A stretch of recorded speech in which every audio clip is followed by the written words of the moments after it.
Hello.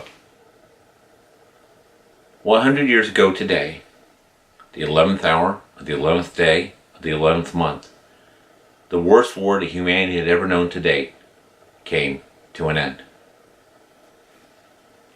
Here in America, we have Veterans Day, and throughout the rest of the English-speaking world, Remembrance Day, a day to honor and remember those with us and no longer with us, who signed the contract of unlimited liability, who risked life and limb, who gave up their personal liberties and freedoms for some measure of time so that the rest of us might enjoy the lives we live in relative peace, harmony, with the rule of law, our rights protected, government for, of, and by the people.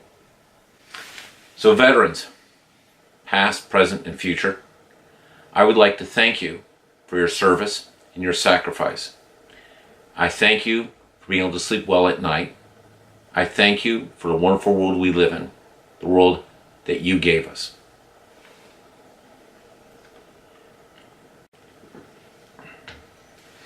It has become the thing in some circles to disparage the sacrifice of soldiers in First World War. Some critique of tactics or political aims makes the soldiers suckers. Not to be respected, but to be pitied.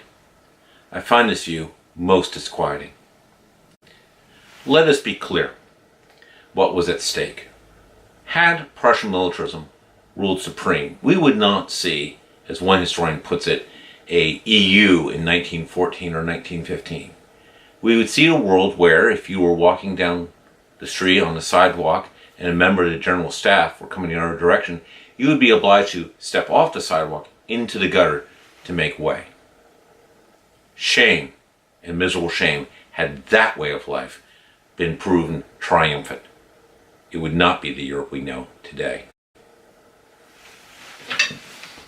It is true that while we, the English-speaking people, were able to save liberal democracy, were able to check Prussian militarism, we did not utterly dismantle it and utterly discredit it. And we can regret this. But we should never disparage the sacrifice of the soldiers, who in many cases voluntarily, and in all cases when conscripted in democracies, their service and their sacrifice. A generation later, we would have to do it all over again. I'm being very generous with the expression we, I mean the English-speaking people, and not necessarily you or I. We'd have to do this all over again in the case of fascism, and particularly the virulent stream of Nazism, and Japanese militarism. Fortunately, this time, having learned the lessons of the past, we sought unconditional surrender. And if that took more in blood and treasure, I opine it was worth it to defeat these evils.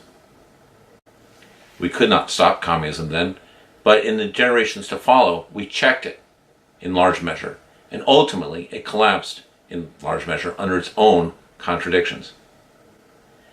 There are new threats and new challenges, and I'm afraid this will probably always be true, which means we will always need young men and women who are willing to give of themselves, to sign the contract of unlimited liability, to risk all, and in many cases, give all. Let us never disparage the service of soldiers, sailors, airmen, and the like. Even if the war be unpopular, even if the leadership be suspect. Soldiers, Marines, sailors, airmen, they do not get to choose which wars they get to fight in necessarily. They do not get to choose national policy. Military force is rightfully under civilian control. The moral obligation to get that right rests with civilians. So I implore all of us, please, be abreast of politics and national policy. Understand military theory and naval theory, at least in its rudiments. Do not be swayed by populism or some notion that this one will be easy. Military force exists to kill people and break things. And everything else it can do is a cascade effect of this. Thank you for joining me. And again, thank you to all our veterans.